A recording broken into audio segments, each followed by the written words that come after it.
జై గురుదేవ్. ఓం శ్రీకృష్ణ పరబ్రహ్మణే నమ. శ్రీ గీతాదేవతాయ నమ. భగవద్గీత సాంఖ్యయోగం అనగా 2వ అధ్యాయంలో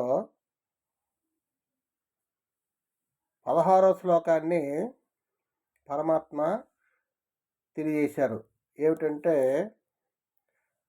తత్వజ్ఞాని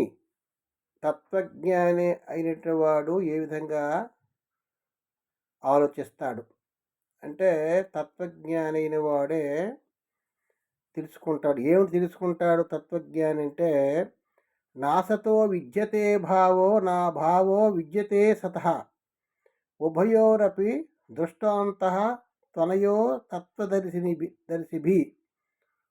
అంటే అసతః అంటే అసద్వ వస్తువులకు అంటే లేని దానికి భావ అంటే ఉనికి లేదు. నాసతో విద్యతే భావో నా భావో విద్యతే సతః. అసత్తు అనుదానికి ఉనికి లేదు, సత్తు అనుదానికి లేమి లేదు. ఈ విధముగా ఈ రెండింటి యొక్క వాస్తవ స్వరూపములను తత్వజ్ఞాని అయిన వాడే ఎరుంగును. అంటే మనల్ని కూడా భగవంతుడు తత్వజ్ఞానివి కమ్ము అని చెప్తారు. అంటే తత్వం తెలుసుకోవాలి. ఏ తత్వము? ఆత్మతత్వము. ఇక్కడ పరమాత్మ ఏం చెప్తున్నాడంటే, అసత్తు అనుదానికి ఉనికి లేదు. అసత్తు అంటే జడ పదార్థం. జడ పదార్థానికి ఉనికి ఉండదు. అది మన ఒక చైతన్యం ఉంటేనే దానికి ఉనికి వస్తుంది. అలాగే ఈ ప్రపంచంలో భౌతిక పదార్థాలన్నిటికి కూడా ఉనికి ఉండదు. ఇప్పుడు మనం ఉదాహరణ చెప్పుకుందాం.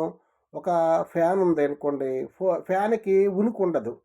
దానికి కరెంట్ అనేది అది చైతన్యం, దానికి ఉనికి.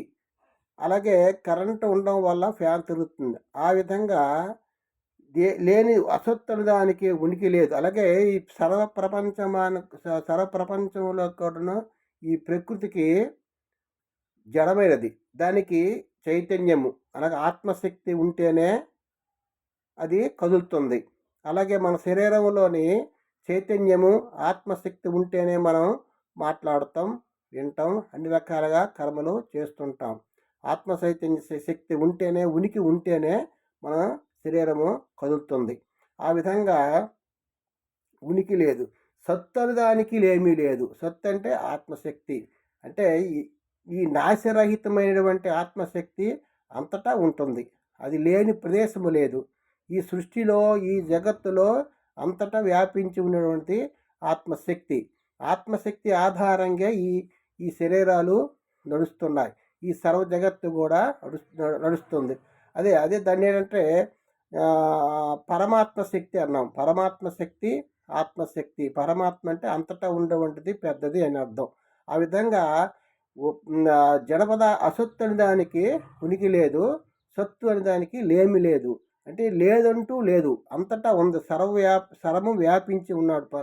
దానికి విష్ణు భగవానుడు. విష్ణు అంటే సర్వవ్యాపి, అంతటా కూడా వ్యాపించి ఉన్నటువంటిది అది పరమాత్మ శక్తి. పరమాత్మ శక్తి అది లేమి లేదు, ఎక్కడ లేదంటూ ఉండదు. అలాగే అసత్తు అని దానికి అనిత్యమైన దానికి, దీనికి ఏదైతే ఈ ప్రపంచంలో మనకు కనిపిస్తుందో అదంతా కూడా అనిత్యము, నిత్యం ఉండదు. అంటే దానికి ఏంటంటే ఏదో సృష్టించబడుతుంది, మనకి వస్తుంది, పుడుతుంది, అది పరిణతి చెందుతుంది, అది నశిస్తుంది. యదృశ్యం తన్నశ్యం అని చెప్పారు పెద్దలు. ఏదైతే మనకు కనిపిస్తుందో అదంతా కూడా లేనిది.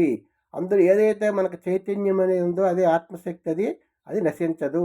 దాని ఆత్మశక్తి వల్ల ఈ ప్రపంచం కూడా నడుస్తుంది. ఈ శరీరాలన్నీ కూడా సర్వజీవరాశుల పిపీలకాది బ్రహ్మ పర్యంతరము కూడా ఆత్మశక్తి, ఆ ప్రజ్ఞానం బ్రహ్మ అన్నారు. ఆ ప్రజ్ఞానం వల్లే ఇదంతా మనం చూడగలుగుతున్నాం, వినగలుగుతున్నాం.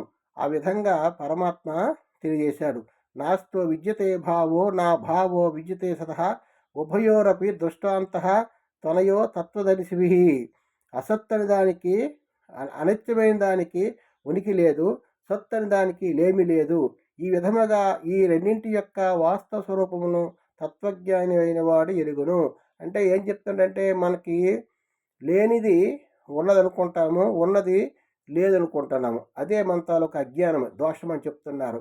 ఏదైతే ఉందో ఉంటుందో అది లేదనుకుంటున్నాము. ఏదైతే నిత్యం ఉండదో, ఏది నశిస్తాదో దాన్ని ఉన్నది అనుకుంటున్నాము. అదే దోషం, అదే అజ్ఞానం.